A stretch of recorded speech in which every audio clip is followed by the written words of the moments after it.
Well, we begin with asking how and why did you get involved in issues of cult-related or organizations that practice unethical social influence? My journey that led me to ICSA began in the 1960s in Washington, D.C., when I was an associate professor of law at Georgetown University Law School. And I had gotten copies of something called, I think, the Chronicle of Human Events. And these were documents that written in Russia and smuggled out of Russia by the Amnesty International group and translated into English. The documents were writings of people who were called at that time dissidents, individuals who had protested the Russian government, dissenters, we would call them now. And the Soviets developed a novel idea for how to deal with them. They put them in mental institutions. And that was frightening to me. So I started to think about, what are they going to do in mental institutions? Obviously, it discredits the dissidents, but by making them say, well, these people are crazy. They need to be in asylums. But also, it was a place where they could be worked on to have their beliefs and their behaviors changed. And that got me interested in the technologies of how you change people's minds and behaviors. My interest in the technologies of mind control continued into my move to California, where I met a psychologist named Ned Opton.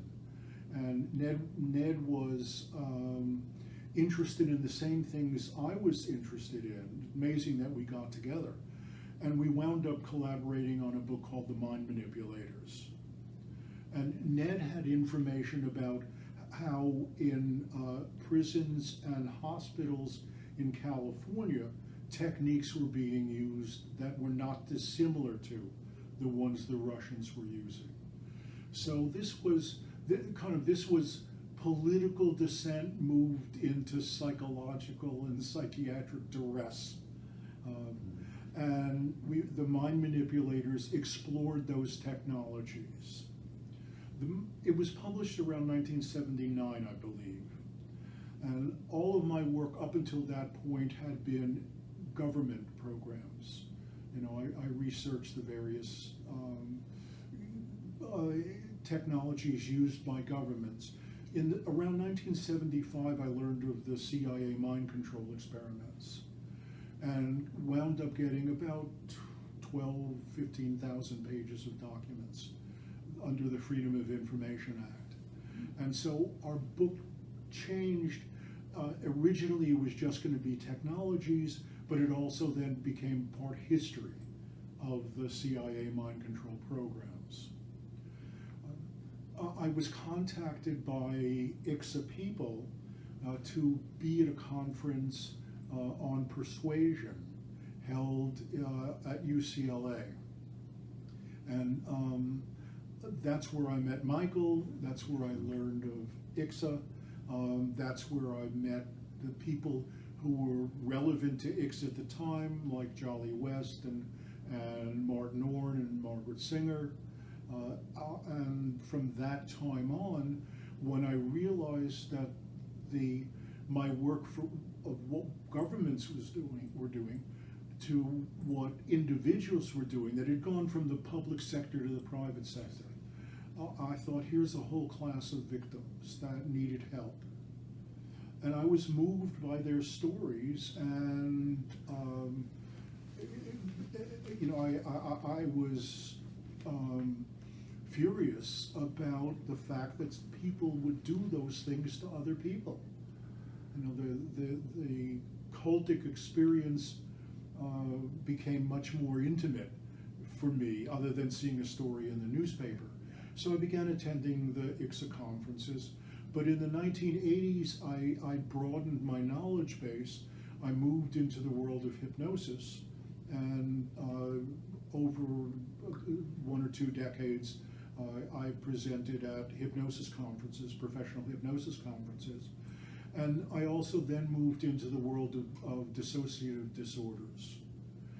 So it further enhanced my ability to understand how minds could be manipulated. I felt so traumatized by what I've been reading, because this is all dark side stuff. I'm learning about how you can use science to harm people. That I enrolled in a degree program in counseling psychology, and I got an MA in counseling psychology, just to balance myself, to know that psychology is good. It's not all evil. It helps people as well. And so, feeling more balanced, that I have continued the pursuit of the mind control stuff, because not many people were doing that. And I thought that these victims have nobody, or virtually nobody, a handful of people who were there to help them. And I had the ability and the scholarly inclination to tell them that their stories were real, and that there is science behind what had happened to them. How would you characterize your involvement with ICSA, and what kinds of specific things did you do over the years with that organization? My initial involvement with ICSA was essentially to do lectures or sessions on mind control technologies. ICSA to me is composed of 2 halves. One are the victims and family of victims, and the other are the scholars, the brainwashing scholars, and so on. My comfort zone was the scholars, because that's the work I was doing, and so I didn't get involved with all of ICSA. I got involved with a smaller group in ICSA. When Herb got ill, Herb Rosedale, the president, Michael asked me if I would be willing to take over the presidency, and I told him I would do it on an interim basis, because my organizational skills are not worthy, and ICSA could collapse if I were put in charge. So I was kind of an interim president for about 3 years. And during that period of time, I got to know the other side, the victim side, and also to work with the scholars. And so, ICSA is very dear to my heart. It's a place where the people are dedicated to helping other people. There's no vanity. There's no self-interest. There's no look at me, grandiosity. It's good, caring people trying to help people who had unfortunately gotten ensnared by people and processes beyond their understanding and control. Which led me to understand more deeply the psychological issues. When I'm seeing them not in the context of having them imposed on people, I can understand how they work for good, and that gave me a fuller understanding of those technologies. Well, a lot of my non-ICSA work was related to ICSA issues. I wrote a lot. I think actually ICSA was in many ways the inspiration for my becoming interested in the broader concept of persuasion. And so, to take a limited example, I taught a course at the law school in opening statements and closing arguments. This is where lawyers have to make persuasive talks. And I was shocked to discover that law schools didn't have courses like that. It didn't make any sense to me. You have to stand up in front of a jury. What do you say? And you have an obligation to be the most zealot and effective advocate within the bounds of honesty for your client. And so lawyers should be trained in knowing how to make an argument as well and as effective as they can. And so I learned broader principles of persuasion in an entirely different arena, where there are no victims, they're just lawyers trained to do a better job for the clients that they serve. And it was kind of non-denominational. Prosecutors, defense counsel, plaintiffs' attorneys, defendants' attorneys. You know, I didn't have a specialty. I wasn't trying to give any side an advantage. Whoever your client is, they deserve the best you got. Have you been involved at all in educating other people in your various fields of interest, like the law or like counseling psychology? In other words, have you gone to ABA meetings and talked about these kinds of things?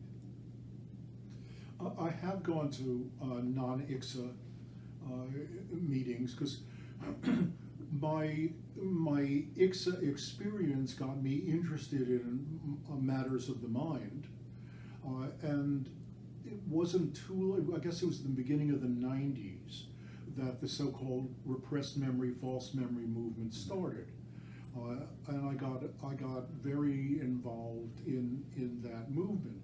It became clear to me fairly early on that a lot of what the public was being told by journalists was wrong. And a lot of the science was misrepresented.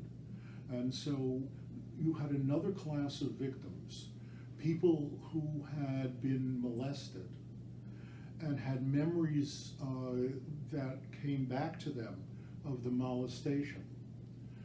And the false memory people were arguing that all those memories are false, they should never get into court and so on. And I knew that was wrong. Do you mean Elizabeth Loftus? Yes. Okay. Yes, she was, when I got into those issues at the University of Washington, and she left under unusual circumstances and went to California, University of California at Irvine. And she was, to put it colloquially, the queen of memory. I mean, she was leading authority in memory. Yeah. And she did a lot of very good work, you know, I think, and I'm proud of the career she developed for herself.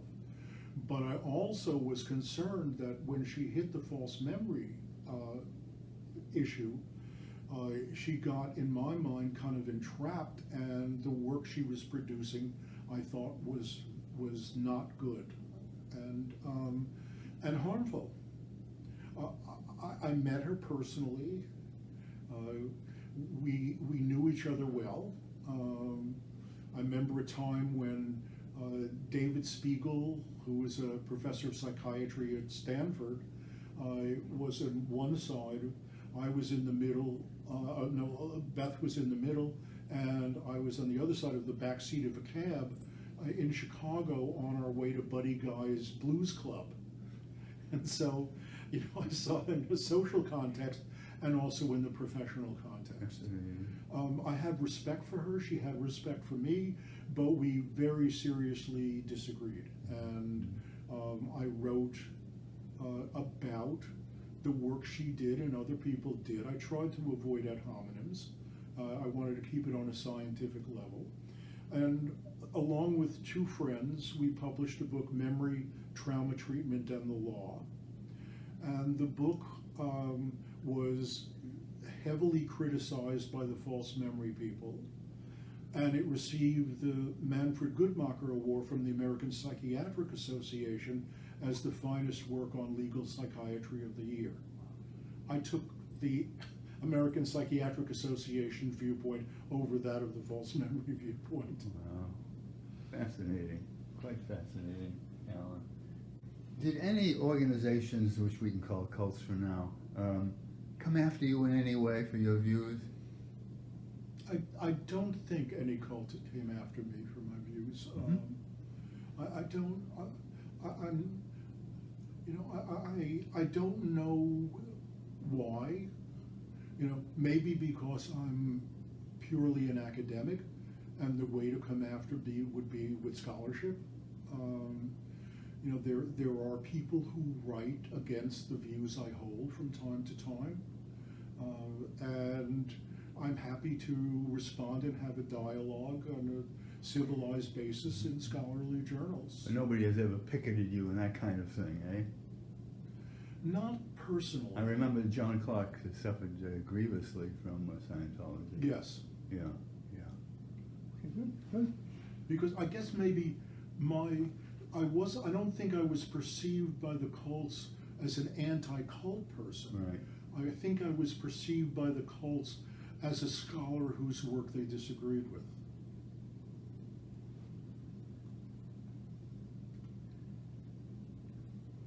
Do you think that ICSA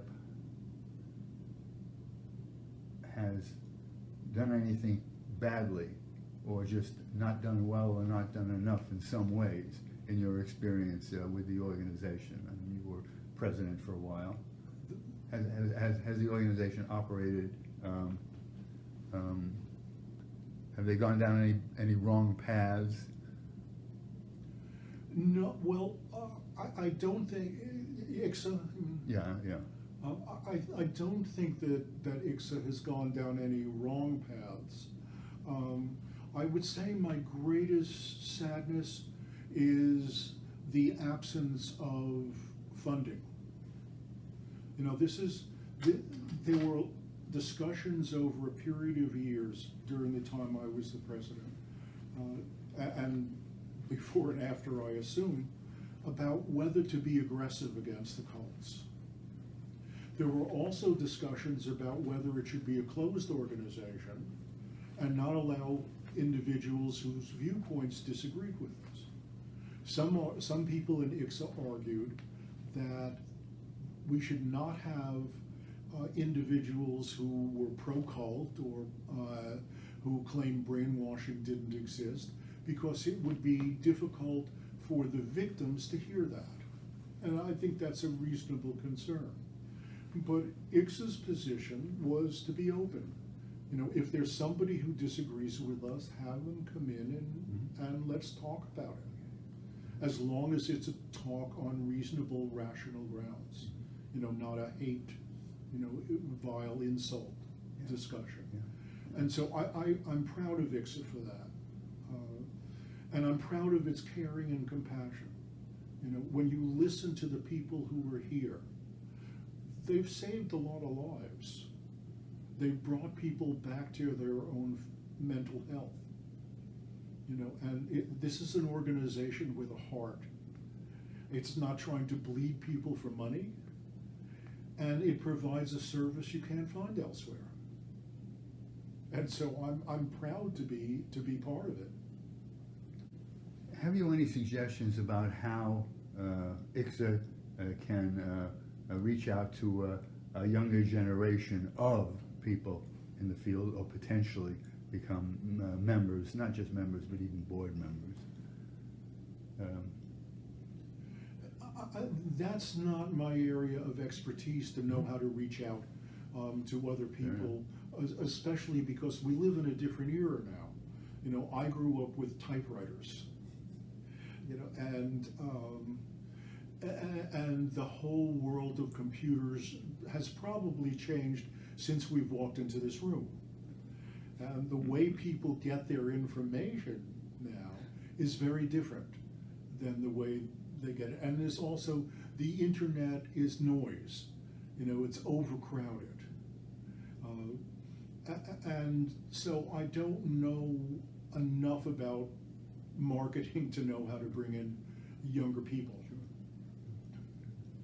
Or families. All I know is that they keep coming. And basically, I think they like being here. My only, as I said before, sadness is that on the one hand, the cults can get millions of dollars doing bad things, and ICSA can't doing good things. And I find that a very disheartening commentary on the human heart. Yeah. Well, this has been wonderful, Alan. If you think of anything else you'd like to say, please do. But this is very well presented, and some ideas that I haven't heard before. So it'll be very useful. Well, I'd like to say I thank you for asking me to participate. A happy 40th anniversary to ICSA, and I hope it goes out of existence. I hope it's not needed. And the goal of all of us is to put ourselves out of business. Yeah.